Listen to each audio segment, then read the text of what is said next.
Hello வெஸ் அனைவருக்கும் வணக்கம். குரு பயிற்சி பலன் மீனராசினருக்கு எப்படி 1/5/2024 முதல் 13/4/2025 வரை அருகில் இருப்பவர்களின் குறை நிறைகளை சுட்டிக்காட்டி நல்வழிப்படுத்துவீர்களே.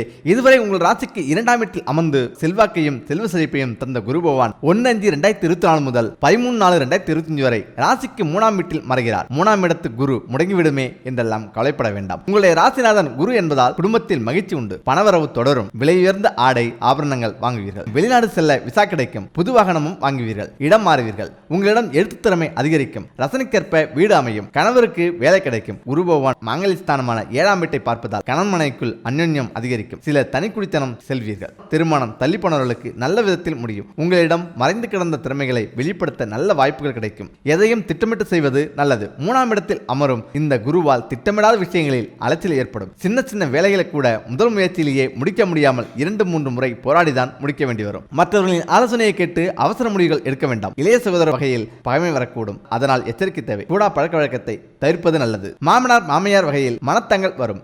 குரு 7ஆம் வீட்டை பார்ப்பதால் கணவர் மற்றும் மனைவி உங்களின் பெருந்தன்மையை புரிந்து கொள்வார். குரு 9ஆம் வீட்டை பார்ப்பதால் சேமிக்க வேண்டும் என்ற எண்ணம் வரும். குரு லாப வீட்டை பார்ப்பதால் மூத்த சகோதர வழியில் உதவிகள் உண்டு. சமூகத்தில் மதிப்பு மரியாதை கூடும். குழந்தை பாக்கியம் உண்டு. சிலர் புதிதாக முதலீடு செய்து புதிய தொழில் தொடங்குவீர்கள். நாத்தனாருக்கு நல்ல இடத்தில் திருமணம் முடியும். குரு பகவானின் நட்சத்திர பயணம் 1/5/2024 முதல் 13/6/2024 வரை சூரியனின் கார்த்திகை நட்சத்திரத்தில் குரு பயணிப்பதால் செலவுகளும் பயணங்களும் அதிகரிக்கும். வீண் விவாதங்களை தவிர்ப்பது நல்லது. முன்கோபத்தால் நல்லவர்களின் நட்பை இழந்து விடாதீர்கள். அரசு விஷயங்களில் அலட்சியம் வேண்டாம். பிரச்சனைகளை பேசி தீர்ப்பது நல்லது. வீடு மற்றும் வாகன பராமரிப்பு செலவுகள் அதிகரிக்கும். 13/6/2024 முதல் 19/8/2024 வரை மற்றும் 28/11/2024 முதல் 10/4/2025 வரை சந்திரனின் ரோகிணி நட்சத்திரத்தில் குரு செல்வதால் பிள்ளை பாக்கியம் கிடைக்கும். பூர்வீக சொத்து கைக்கு வரும். சொந்த ஊரில் மதிக்கப்படுவீர்கள். பிள்ளைகளால் அந்தஸ்து ஒருபடி மேலே உயரும். வேலை கிடைக்கும். பிரபலங்களால் ஆதாயம் உண்டு. பணப்புழக்கம் அதிகரிக்கும். புது ஆடை ஆபரணம் வாகனம் வாங்குவீர்கள். சொத்து சேரும். வீடு மாறுவீர்கள். 20/8/2024 முதல் 27/11/2024 வரை மற்றும் 10/4/2025 முதல் 13/4/2025 வரை செவ்வாயின் மிருகசீரிஷ நட்சத்திரத்தில் குரு செல்வதால் தந்தை வழியில் நல்ல பணம் வரும். உடன்பிறந்தவர்களுடன் இருந்து வந்த மனக்கசப்பு நீங்கும். பூர்வீக சொத்து கைக்கு வரும். பழைய நண்பர்களால் ஆதாயம் உண்டு. ஆன்மீகத்தில் ஈடுபாடு அதிகரிக்கும். உறவினர் நண்பர்கள் வீட்டு திருமணம், சீமந்தம், கிரகப்பிரவேசம் நீங்களே செலவு செய்து முன்னின்று முடிப்பீர்கள். யாருக்கும் ஜாமீன் கையெழுத்திட வேண்டாம். எளிதில் செரிமானமாகும் உணவுகளை உட்கொள்ளுங்கள். உடம்பில் இரும்பு சுண்ணாம்பு சத்து குறையும். மருத்துவரின் ஆலோசனையின்றி எந்த மருந்தையும் உட்கொள்ள வேண்டாம். உணவு விஷயத்தில் கட்டுப்பாடு அவசியம். தினசரி நடப்பயிற்சி உடற்பயிற்சி மேற்கொள்வது நல்லது. பணம் கொடுக்கல் வாங்கல் விஷயத்தில் சட்டப்படி ஆவணங்களை எல்லாம் தயாரித்து வழக்கறிஞர் மூலமாக இறங்குவது நல்லது. வெற்றுத்தாளில் கையொப்பமிட்டு சிக்கிக்கொள்ளாதீர்கள். வியாபாரத்தில் பழைய தவறுகள் நிகழ்ந்து விடாத வண்ணம் பார்த்துக் கொள்வீர்கள். இழப்புகளை சரி செய்வீர்கள். இங்கிதமாக பேசி வாடிக்கையாளர்களை கவர்வீர்கள். ஏற்றுமதி இறக்குமதி வகைகளால் லாபம் அடைவீர்கள். உங்களுடைய எதிர்பார்ப்புகளுக்கு தகுந்தாற் போல ஒருவர் பங்குதாரராக அமைவார். உத்தியோகத்தில் இருந்த அலட்சிய போக்கு மாறும். தடைப்பட்டிருந்த பணிகள் விரைந்து முடிப்பீர்கள். மூத்த அதிகாரிகள் முக்கியத்துவம் தருவர். சக ஊழியர்களும் மதிக்க தொடங்குவார்கள். கேட்ட இடத்துக்கே மாற்றம் கிடைக்கும். உங்களுடைய ஆளுமை திறன் பாராட்டி பேசப்படும். பொய் வழக்கிலிருந்து விடுபடுவீர்கள். இந்த குரு மாற்றம் சின்ன சின்ன அலைச்சலையும் செலவுகளையும் தந்தாலும் உங்களை தொடர்ந்து வெற்றி பாதையில் பயணிக்க உதவும். பரிகாரம்: தஞ்சாவூர் திருக்கருகாவூர் வழியில் உள்ள தென்குடி திட்டையில் உள்ள சிவாலயத்தில் ராஜகுருவாக அருள்பாலிக்கும் ஸ்ரீ தட்சிணாமூர்த்திக்கு கொண்டக்கடலை மாலை சாத்தி வணங்குங்கள். அனாதை ஆசிரமங்களுக்கு உதவுங்கள். பெற்றதெல்லாம் வெற்றியாக அமையும். உங்கள் வீட்டில் இந்த அறிகுறி இருந்தால் பணமும் வெற்றியும் உங்களை தேடி வரப்போகுதாம். ஆம், சரியா கவனிங்க. மகிழ்ச்சி, அதிர்ஷ்டம் மற்றும் வெற்றி என்ற 3 விஷயத்தை வாழ்க்கையில் பெற எல்லோரும் காத்திருக்கிறார்கள். ஒவ்வொருவரும் கடினமாக உழைத்து வாழ்க்கையில் இந்த அதிர்ஷ்டத்தை அடைய பாடுபடுகிறார்கள். ஆனால் அந்த அதிர்ஷ்டம் அனைவருக்கும் எளிதில் வந்துவிடாது. சிலருக்கு இந்த அதிர்ஷ்டம் எளிதில் கிடைக்கும். சிலர் அதை பெற நீண்ட முயற்சி எடுத்துக்கொள்கிறார்கள். நீங்களும் அந்த அதிர்ஷ்டத்துக்காக காத்திருக்கிறீர்கள் என்றால் அதன் வருகையை நீங்கள் தெரிந்து கொள்ள விரும்பினால் அதற்கான சில அறிகுறிகள் உள்ளது.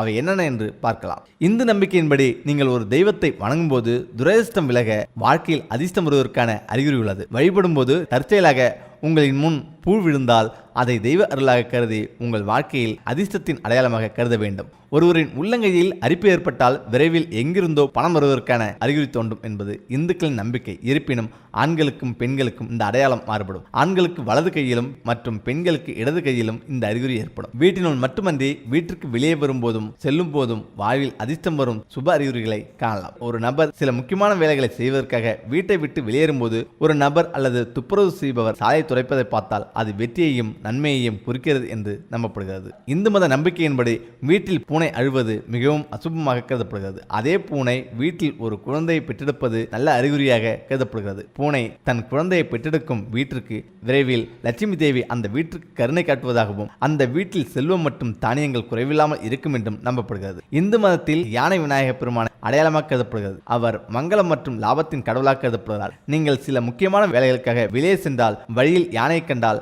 அது ஒரு நல்ல அறிகுறியாக கருதப்பட வேண்டும் என்று நம்பப்படுகிறது. கோயில் வளாகத்தில் யானையை கண்டால் இந்த அதிர்ஷ்டம் மேலும் அதிகரிக்கிறது. யானையுடன் தொடர்புடைய இந்த அடையாளம் எந்த வேலையும் வெற்றியின் அடையாளமாகவும், அதே போல முக்கியமாக வீட்டிற்கு அதிர்ஷ்டம் தேடி வர வேண்டுமா, இந்த 3 மாற்றங்களை செய்ய வேண்டும். வாஸ்து சாஸ்திரத்தின்படி வீட்டின் திசை மற்றும் அதன் வடிவமைப்பில் சில விஷயங்கள் சிறப்பு கவனம் செலுத்த வேண்டும். வாஸ்து நிபுணர்களின் கூற்றுப்படி வீடு கட்டும்போது வாஸ்து விதிகளை புறக்கணித்தால் எதிர்மறை ஆற்றல் வீட்டில் தங்குவதற்கு அதிக வாய்ப்புகள் உள்ளதாம். அத்தகைய சூழ்நிலையை நீங்கள் எதிர்கொண்டிருந்தால் வீட்டில் உள்ள வாஸ்து தோஷங்களை நீக்கி நேர்மறை ஆற்றலை புகுத்துவதற்கு வீட்டில் சில மாற்றங்களை செய்ய வேண்டும். வாஸ்துபடி வீட்டின் வழிபாட்டிற்கு மிகவும் பொருத்தமான திசை வடகிழக்கு, அதாவது கிழக்கு வடக்கு மூலை. வீட்டின் கோவில் எப்போதும் கிழக்கு வடக்கு அல்லது கிழக்கு வடக்கு கோணத்தில் இருக்க வேண்டும். மேலும் கோவில் சற்று உயரத்தில் இருக்க வேண்டும். இத்தகைய முறையில் நீங்கள் உங்கள் வீட்டு வழிபாட்டு அறையை அமைக்கவில்லை என்றால் மாற்றி அமைப்பது சிறந்தது. கடிகாரம். வீட்டில் கடிகாரம் சரியான இடத்தில் நிறுவப்படவில்லை என்றால் வாழ்க்கையில் பல நிதி சிக்கல்கள் எழுவதற்கு வாய்ப்புள்ளதாம். வாஸ்துபடி வீட்டில் கடிகாரத்தை மேற்கு அல்லது தெற்கு திசையில் வைக்கக்கூடாது. அதே நேரத்தில் கடிகாரத்தை கிழக்கு அல்லது வடக்கு திசையில் வைக்கலாம். கடிகாரத்தை தப்பான திசையில் நீங்கள் வைத்திருந்தால் உடனே வாஸ்துபடி மாற்றி வையுங்கள். துளசிக்கு தனி முக்கியத்துவம் உண்டு.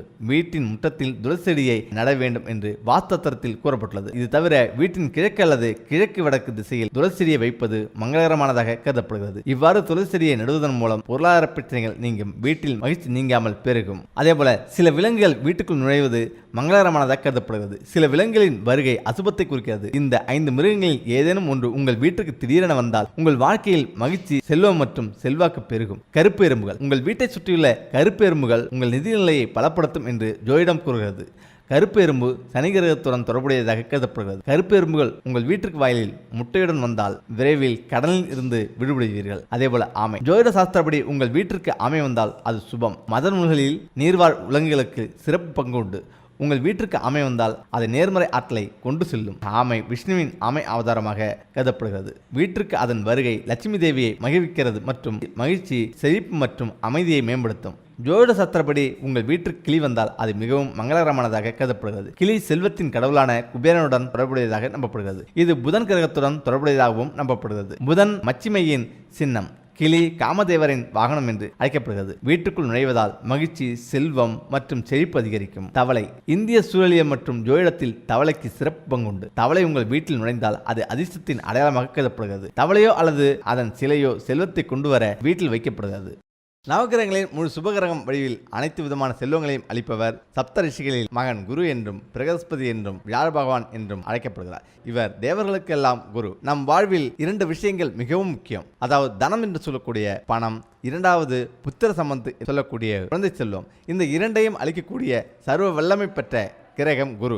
குருவுக்கு மேலும் பல்வேறு விதமான ஆதிக்கங்கள் உள்ளது. ஞானம், கூந்த மதிநுட்பம், மந்திரி யோகம், நிதித்துறை, நீதித்துறை, வங்கி, கல்வி, வேத உபதேசம் போன்றவையெல்லாம் குருவின் அதிகாரத்துக்கு உட்பட்டவை. அவரது அருள் இருந்தால் இந்த துறைகளில் பிரகாசிக்கலாம்.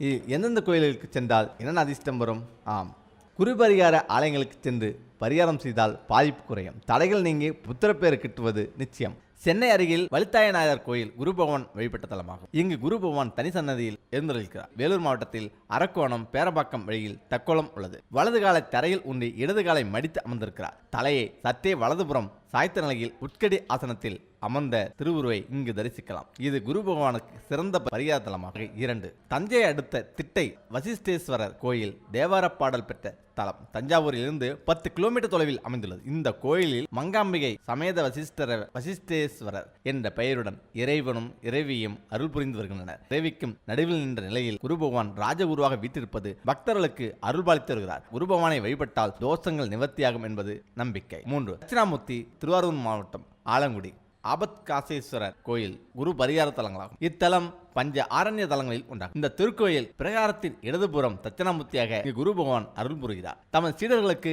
24 அச்சாரங்கள் உள்ள மந்திரத்தை உபதேசித்தார் என்பதால் இதுவரை இவரை 24 முறை வலம் வந்து 24 தீபங்கள் ஏற்றி வழிபடுகிறார்கள். வியாழக்கிழமைகளில் மஞ்சள் நிற ஆடை சமர்ப்பித்து முல்லை மரங்களால் அர்ச்சனை செய்து இந்த குரு பகவானை வழிபடுவது சிறப்பு. காசிக்கு நிகரான தலம் மயிலாடுதுறையில் கோயில் கொண்டுள்ள மயூரநாதரை குரு பகவான் வழிபட்டதாக ஐதீகம். இங்கு தட்சிணாமூர்த்தியாக அருள் பொழியும் குரு பகவானை வழிபட குரு தோஷங்கள் நிவர்த்தியாகும். காசிக்கு நிகரான 6 தலங்களில் மயிலாடுதுறையும் ஒன்று. 5 சிவகங்கை. சிவகங்கை மாவட்டம் காரைக்குடி அருகில் உள்ள பட்டமங்கலம் ஆலயங்களில் குருவிற்கு பரிகார பூஜைகள் செய்து வழிபடலாம். பட்டமங்கலத்தில் கிழக்கு நோக்கிய அனுகிரக தட்சிணாமூர்த்தியாக அருள் பார்க்கிறார். குரு பயிற்சி நிகழப்போகும் இந்த நேரத்தில் நேரில் சென்று குரு பகவானை தரிசனம் செய்யலாம். 6 திருக்குறுகூர். ஆழ்வார் திருநகரி நவத்திருப்பதிகளில் ஒன்றான ஆழ்வார் திருநகரி குருத்தலமாகும். இந்த தலம் தூத்துக்குடி மாவட்டம் ஸ்ரீ வைகுண்டம் அருகில் உள்ளது. இந்த தலத்தில் பாயும் தாமிரபரணி பிரம்மதீர்த்தம் என்று அழைக்கப்படுகிறது. நம்மாழ்வார் அவதரித்த பெருமை இந்த தலத்துக்கு உண்டு. நம்மாழ்வாருக்கு ஆதிநாத பெருமாள் குருவாக அருள் பார்க்கிறார். 7 திருச்செந்தூர் குரு. தட்சிணாமூர்த்தி குரு பகவானுக்குரிய தலங்களில் பிரதான இடம் பெறுவது முருகனுக்குரிய 6 படைகளில் 2ஆம் படை வீடான திருச்செந்தூர் ஆகும். இங்குள்ள மேதா தட்சிணாமூர்த்தியும் விசேஷமானவர். வலது கையில் சிவபெருமானுக்குரிய ஆயுதமான மழுவும் இடது கையில் மானும் உள்ளது. 8 தாமிரபரணி கரையில் உள்ள கைலாயங்களுள் ஒன்றான முரப்பநாடு தூத்துக்குடி மாவட்டம் வல்லநாடு அருகில் உள்ளது. இங்கே கைலாசநாதர் குருவின் அம்சமாக அமைந்துள்ளார். தாமிரபரணியில் நீராடி குரு பகவானை வணங்க தோஷங்கள் அனைத்தும் நீக்கும். வாய்ப்புகள் குறைந்து நன்மைகள் அதிகமாக நடக்கும். வியாழக்கிழமைகளில் சென்று பூஜை செய்வது மிகவும் சிறப்பு வாய்ந்தது.